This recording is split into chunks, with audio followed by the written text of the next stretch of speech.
I don't ever recommend that anyone should take all of their money and put it into one asset class. So putting my money into something that is going to give me nice steady income, something that's dependable. Capital's not going to be going up and down like a yo-yo. It's preservation of capital, number one, and then a return on investment, number two. So what would you recommend to somebody then that's, I don't know, let's say they have $250,000 liquid. They're looking to deploy it into some type of asset in real estate. They might be listening to this and say, Jay really confused me there. He says he does Airbnbs, tax deeds, tax liens. He has a fund. Where would you recommend that person that has $250K sitting in an account? They know they want to deploy it, making consistent return on their money. What would be the best option in your opinion as somebody that's been in the game for so long? Well, first of all, it all depends on your objective. I mean, there's no one size fits all. Someone can have a $250,000 amount, and let's say between you and I, we have a huge age disparity, right? I don't know your age, but I'm telling you right now, I know you're not 54 like myself. You're too young and handsome. Your objective is going to be different from my objective, okay? For me, it's preservation of cap, number one. Number two is then what can I do where I can get the best return? First of all, why did I even start this? Why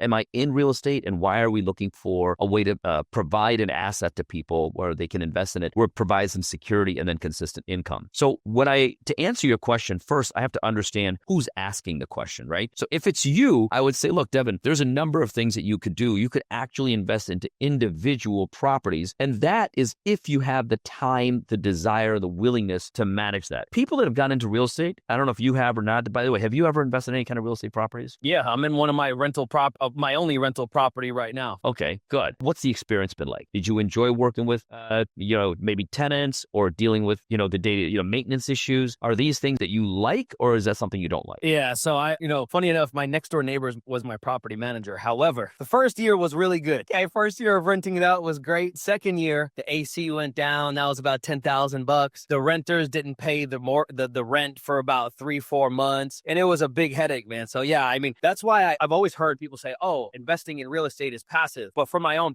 personal experience, I was like, this is like the furthest thing from passive. That's like another full-time job, man. I mean, it's like, okay, and it's also stress, and you don't need that negative energy or things that you have to deal with. You're already working. If you have a full-time job, you're doing that on a daily basis. You don't need something else to be able to give you any additional stress. So my initial answer to you would be, look, if somebody has it and want to build their own portfolio, I would say, yeah, you can go in and buy large multi-unit apartment buildings. Believe it or not, I love them. Right? It's one of the ways that I personally have used to build my wealth. But now let's say you're someone like myself or even like yourself. Let's say you don't want to necessarily deal with the day-to-day, nonsense that comes with it. And one of the other things, before I digress too far, is what people don't realize. You can be even in a great asset, have a great tenant, but should that tenant leave and now you have that, you need to get that unit ready, cleaned up, and then re-rent it. It's not a simple 1 or 2 week process, right? I mean, if you own a rental property, a tenant leaves, you have to get that property cleaned up. If there might be some maintenance involved, you have to get that done, maybe a paint job, if nothing else. And then you got to put it on the market for lease. It might take a week. It could take 30 days or longer. The point I'm making is for every month that property sits vacant or without a tenant where you're not getting rental income, you're going to be in the minus, right? Number one, you've got your costs. Potentially, you may have a mortgage that you've got to pay. You've got holding costs, whether it's utilities, insurance, all of these other things. So if you miss that 1 month, you're already upside down. Think about it. Like a lot of people that buy real estate and they hold these, they might be looking at 8%, 10%, 12%. So what's 1/12, right? 1 month is 1/12, which is huge. If you miss that, you're already at break even or potentially losing. So I don't recommend it. So what's my suggestion? If you have someone that is actively managing, that's their business, right?